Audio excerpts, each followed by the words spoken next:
সব ধরনের জল্পনা কল্পনার অবসান ঘটিয়ে ডন কার্লো আনচেলত্তি সিবিএফ এর সাথে চুক্তি সম্পন্ন করেছেন। এই সংবাদটি গতকাল প্রকাশিত হয়েছে সিবিএফ এর নিজস্ব যে ওয়েবসাইট সেখানেই। সিবিএফ এর প্রেসিডেন্ট রদ্রিগেজ নিজেই এই সংবাদ প্রকাশ করেছেন। ব্রাজিলের ইতিহাসে ব্রাজিল কখনোই কোনো বিদেশি কোচ নিয়ে আসেন না। ব্রাজিলকে বলা হয় ফুটবল তৈরির কারখানা। পাশাপাশি একই কথা বলা যায় কোচ তৈরির ব্যাপারেও। ব্রাজিল তার ইতিহাসে সবসময় স্বদেশী কোচকেই প্রাধান্য দিয়েছেন। সে ভালো হোক অথবা খারাপ হোক, তার পারফরমেন্স আশাজনক হোক অথবা হতাশাজনক হোক না কেন, সবসময় ব্রাজিল হেঁটেছে তার নিজস্ব পথে।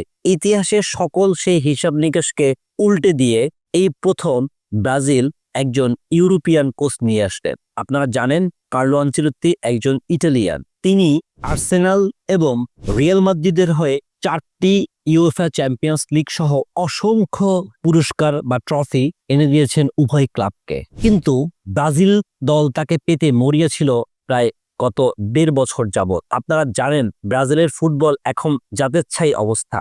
রুটিন কিছু দলের সাথে তারা জয় পাচ্ছে, কিন্তু প্রায় গত 22 বছর তাদের হাতে ধরা দিচ্ছে না কোনো বৈশ্বিক বড় ধরনের শিরোপা।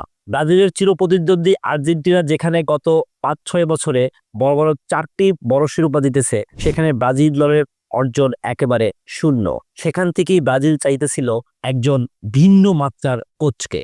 ভিন্ন মাত্রার কথাটা এজন্যই বললাম, অনেকেই হয়তো উপলব্ধি করতেছিলেন যে ব্রাজিলে যে পরিমাণ খেলোয়াড়রা আছে তাদের পটেনশিয়ালের কোনো ঘাটতি নেই, তারা প্রত্যেকেই প্রতিভাবান। আপনি ভিনিসিয়াস জুনিয়র, রাফিনিয়া, পেদ্রি সহ যাদের নামই বলবেন তারা প্রত্যেকেই হচ্ছে যথেষ্ট ট্যালেন্ট। কিন্তু সমস্যা ছিল একটাই, আর সেটা হচ্ছে ব্রাজিল জাতীয় দল পারতেছিল না আধুনিক যে ইউরোপের স্টাইলের ফুটবল সেটাকে রপ্ত করতে। কোচ দনিবাল জুনিয়র তিনি একেবারে গতানুগতিক ফুটবল খেলেছেন, যে ট্যাকটিক্স এখন আর একেবারেই চলে না। তাই ব্রাজিল কর্তৃপক্ষ চিন্তা করলো যে আমরা একজন ইউরোপিয়ান ধাঁচে অভ্যস্ত কোচকে নিয়ে আসি, আর তারই ফলাফল হতো আনচেলত্তির এই যোগদান। এখন আপনারা, আমরা বা মূলত ব্রাজিলিয়ান ফ্যানরা অধীর আগ্রহে যে অপেক্ষাটা করছিলাম সেটার অবসান ঘটলো। ব্যক্তিগতভাবে আমি মনে করি এই নিয়োগটা ব্রাজিলের ফুটবলকে নতুন একটা যুগের দিকে নিয়ে যাবে, কারণ কোচ আনচেলত্তির অধীনেই কিন্তু পেদ্রি, ভিনিসিয়াস জুনিয়র বা রাফিনিয়া তারা কিন্তু খেলে থাকে।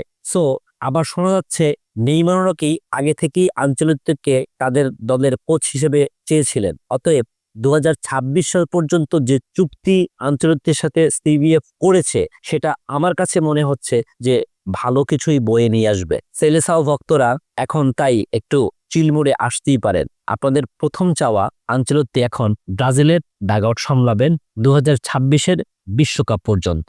পাশাপাশি আরেকটা কথা বলতে হয়, রিয়াল মাদ্রিদ কর্তৃপক্ষ সিদ্ধান্ত নিয়েছে তারা সামনের ম্যাচেই জমকালো আয়োজনের মধ্য দিয়ে বিদায়ী সম্বর্ধনা উপহার দিবে কোচ কার্লো আনচেলত্তিকে।